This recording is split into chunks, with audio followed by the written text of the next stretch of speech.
정부가 사교육비 절감 방안을 발표한 가운데 이를 둘러싼 여야 공방이 치열합니다.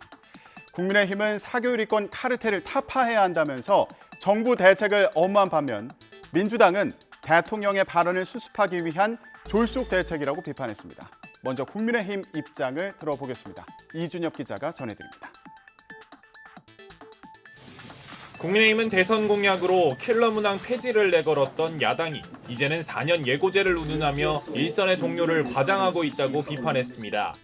특히 킬러 문항이 변별력 유지에 필요하다는 주장이야말로 사교육 이권 카르텔이 만든 불안 마케팅의 산물이라며 정부를 지원 사격했습니다. 사교육 병폐의 핵심에 킬러 문항이 있는데 민주당은 문재인 정부 5년으로도 부족해서 앞으로 4년 더 문제를 방치하자는 것입니까? 고등학교에서 수학한 범위 내에서 출제해도 얼마든지 변별력 있게 출제할 수 있습니다. 킬러 문항이 없애면 변별력이 사라진다는 것은 사교육 이권 카르텔이 만들어낸 궤변에 불과합니다. 민주당은 정부를 향해 이전에는 킬러 문항 방지법에 반대하지 않았느냐며 왜 입장을 바꾸고 있냐고 공세를 폈습니다. 자, 바로 이 법안을 얘기하고 있는 건데요. 민주당 강민정 의원이 지난 2011년에 발의한 공교육 정상화 촉진 및 선행교육 규제에 관한 특별법 개정안입니다. 수능 시험에서 고등학교 교육과정의 범위와 수준을 벗어난 내용을 출제해서는 안 된다고 되어 있습니다. 교육부가 이 법안에는 반대하지 않았냐, 민주당이 이렇게 지적하고 있는 겁니다.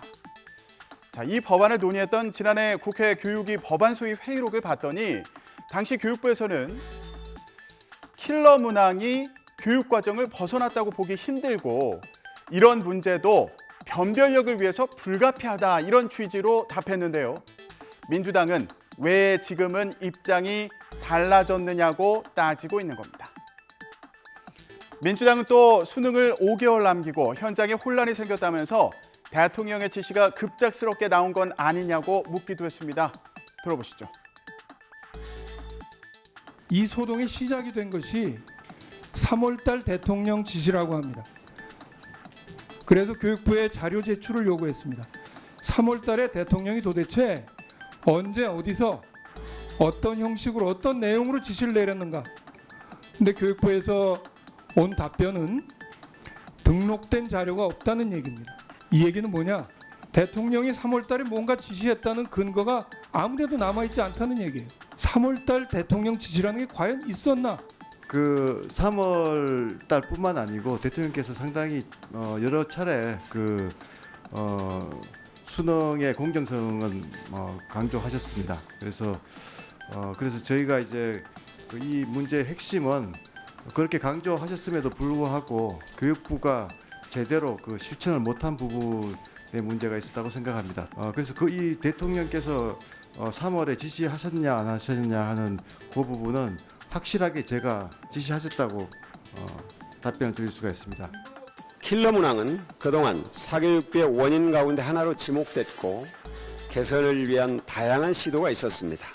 그러나 정부는 얼마 전까지 킬러 문항이 존재하지 않는다면서 우리 당의 강민정 의원이 제출한 킬러 문항 방지법을 강하게 반대했었습니다. 그런데 대통령의 말 한마디에 단 열흘 만에 대책을 만들어서 30년 된 수능시험의 난이도 문제를 해소하겠다고 나섰습니다.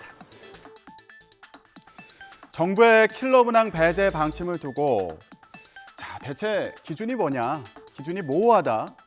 그래서 올해 수능은 어떻게 나온다는 거냐, 변별력은 어떻게 가질 거냐, 그러면 당장 학원 가야 되는 거냐. 네, 교육 현장에서 이런 여러 궁금증과 지적이 나오고 있는데요. 교육부의 설명 직접 들어보는 시간 마련했습니다. 잠시만 기다려 주시기 바랍니다.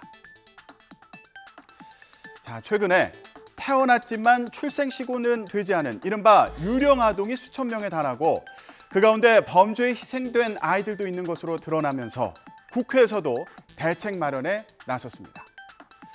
두 가지 제도가 논의 중인데요. 하나는 보호출산제, 그리고 또 다른 하나는 출생통보제입니다. 이 가운데 보호출산제는 산모가 병원에서도 자신을 숨긴 채, 그러니까 익명으로 출산할 수 있게 하는 제도입니다. 병원 밖 출산을 막아서 아이를 보호하자는 취지인데요. 하지만 국회 논의 과정이 쉽지는 않습니다. 부작용에 대한 우려 때문인데요. 박광열 기자가 전해드립니다. 국회 복지위 소위에서 여야는 4시간이 넘도록 머리를 맞댔지만 합의에 이르지 못했습니다. 병원에서 산모가 이름을 밝히지 않고도 아이를 낳을 수 있게 하고 대신 국가가 아동을 보호하는 보호출산제를 둘러싼 이견 때문입니다. 이것이 맞는 키냐고 하는데 맞는 키 아닙니다. 그러나 최소한 많은 위기 임산부들이 법의 보호 체계 안으로는 들어오리라고 여깁니다. 점차 영아를 유기한다든지 영아 살해하는 일은 줄어들 거라고 봅니다. 양육 포기를 부추기고 아이의 알 권리를 침해한다는 부작용에 대한 우려 속 보호출산제 법안의 6월 내 처리는 쉽지 않아 보입니다. 국회에서 논의하는 또 다른 제도는 출생 통보제입니다.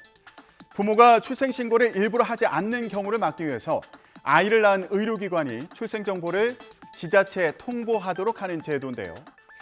민주당은 보호출산제 합의가 어려우면 출생 통보제 먼저 처리하자는 입장입니다.